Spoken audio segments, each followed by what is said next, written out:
జై తెలంగాణ. జై తెలంగాణ. జోహార్ తెలంగాణ మన వీరులకు. జోహార్ తెలంగాణ మన వీరులకు. తెలంగాణ కళలు, సాహిత్యం, సంప్రదాయం, అస్తిత్వం వర్ధిల్లాలి, వర్ధిల్లాలి, వర్ధిల్లాలి.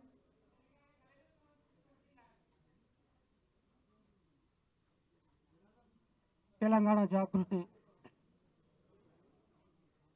అధ్యక్షురాలు గౌరవ శాసన మండలి సభ్యులు కవితమ్మ గారు,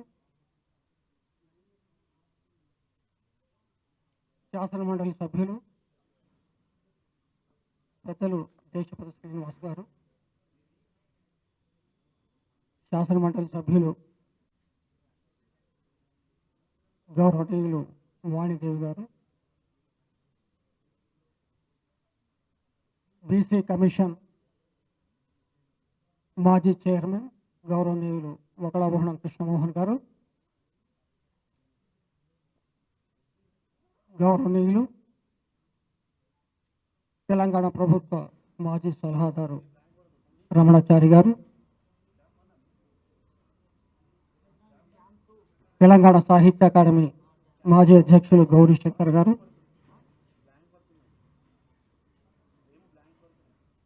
తెలంగాణ ఉద్యమానికి నాటి నుంచి నేటి వరకు వెన్నంటి ఉంటున్న గౌరవనీయులు ప్రకాష్ గారు, దేవి ప్రసాద్ గారు, దేవికి గారు,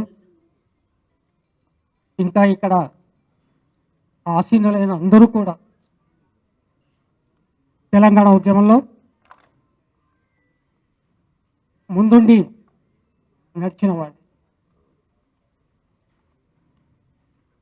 తెలంగాణ ఉద్యమం ప్రారంభమైందే తెలంగాణ అస్తిత్వం, ఆత్మగౌరవం. ఆ తర్వాత నిధులు, నీళ్లు, నియామకాలు. తెలంగాణ రాష్ట్ర ఆవిర్భావానికి ముందు వేలాది మంది అమరవీరుల బలిదానం, లక్షలాది మంది తెలంగాణ అభిమానుల, ఉద్యమకారుల పోరాట పటిమ, పెద్దల మార్గదర్శకత్వం, అంతిమంగా మలిదశ ఉద్యమంలో కేసీఆర్ గారి నాయకత్వంలో 14 ఏళ్ల పాటు అసమానమైన పోరాటం చేసి సాధించుకున్న తెలంగాణ ఇవాళ మళ్ళీ సవాల్ని ఎదుర్కొంటోంది.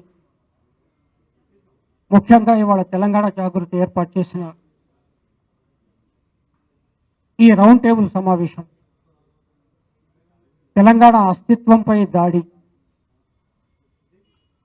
తెలంగాణ రాష్ట్రం ఏర్పడి 10 ఏళ్ళు అయిన తర్వాత కూడా ఇవాళ మళ్ళీ కొత్తగా అస్తిత్వంపై దాడి ఏమి, స్వరాష్ట్రం కదా అనుకుంటే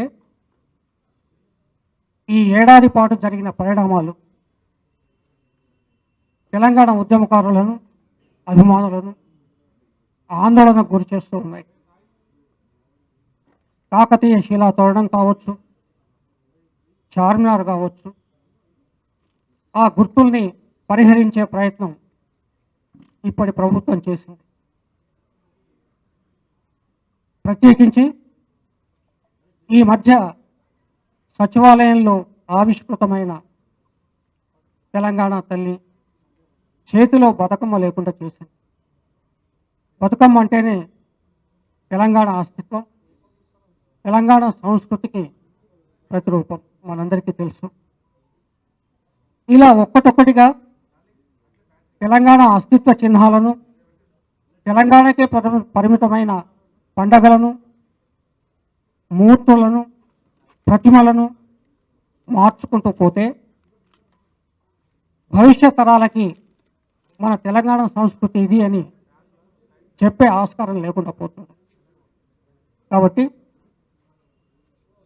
ఇవాళ తెలంగాణ అస్తిత్వంపై జరుగుతున్న దాడిని ఖండించడం కోసం కానీ లేదా విమర్శించడానికి కానీ సూచనలు చేయడానికి కానీ అన్నిటికీ ఇవాళ ఈ రౌండ్ టేబుల్ సమావేశం ఏర్పాటు చేశాం.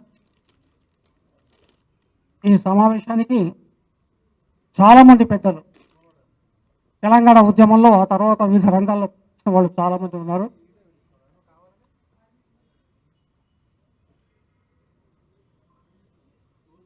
అందరూ సూటిగా సంక్షిప్తంగా, ఎందుకంటే సమయాభావం, దాదాపు ప్రసిద్ధులైన వాళ్ళు 35 మంది దాకా ఉన్నారు. సమయాభావం దృష్టిలో పెట్టుకుని సంక్షిప్తంగా సూటిగా ఒక కొండను అద్దంలో చూపినట్టుగా మీ అభిప్రాయాలు వెల్లడించాలని నేను సవినయంగా విజ్ఞప్తి చేస్తున్నా.